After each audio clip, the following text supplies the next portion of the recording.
ભારત માતા કી જય જવાન જય જવાન જય કિસાન। હાલમાં જે કમોસમી વરસાદ થયો એના અનુસંધાને સરકારશ્રીએ આજથી નુકસાનીનો સર્વે કરવાની શરૂઆત કરી છે। ટીમને મોકલી છે ખાંભાથી।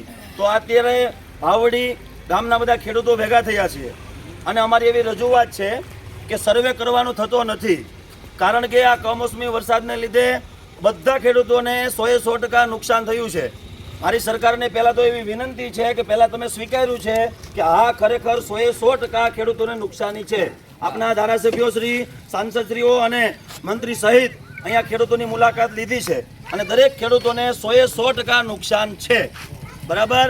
તો સર્વે કરવાની કોઈ જરૂરિયાત નથી, કારણ કે માંડવી પલ્લી ગઈ છે, ચારોલું પલ્લી ગયું છે, કપાસ તમામ પાક 100% ફેલ થઈ ગયો છે। તો હાલમાં સર્વે કરવામાં વાવાઝોડામાં તોકતેમાં અહીંથી ગામડેથી સર્વે ગયો તો ખાંભા અમરેલી સુધી અડધાને પૈસા મળ્યા, અડધાને ન મળ્યા।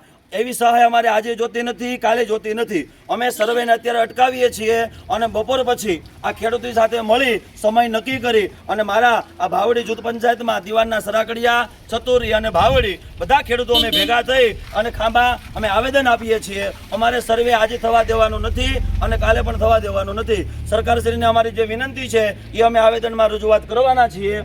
એક તો પાક ધિરાણ પરિપૂર્ણ માફ કરવામાં આવે એ મુદ્દો પણ જોવામાં આવે। બીજું 27% પાક ધિરાણ કંપનીને સરકાર જે સબસિડી આપે છે 4 વર્ષથી ખેડૂતોને એનો પણ લાભ મળ્યો નથી, તો એ 4 વર્ષનો લાભ અત્યારે આપી દે, કારણ કે મોકો છે, ખેડૂત હાવ પાયમાલ થઈ ગયો છે। અને ત્રીજો મુદ્દો, સરકારને 2 મુદ્દામાં અનુકૂળતા ન પડે તો ત્રીજો મુદ્દો જમીન વાઇઝ દરેક ખેડૂતને ત્યાંથી ખાતામાં સહાય આપી દેવામાં આવે। આ અમારા 3 મુદ્દા છે, બાકી સર્વે થવા દેવાનો નથી। સરકાર કે એમ અમારે કરવાનું થતું નથી, અમે ખેડૂત છીએ અને અમે કે એમ કરવાનું છે।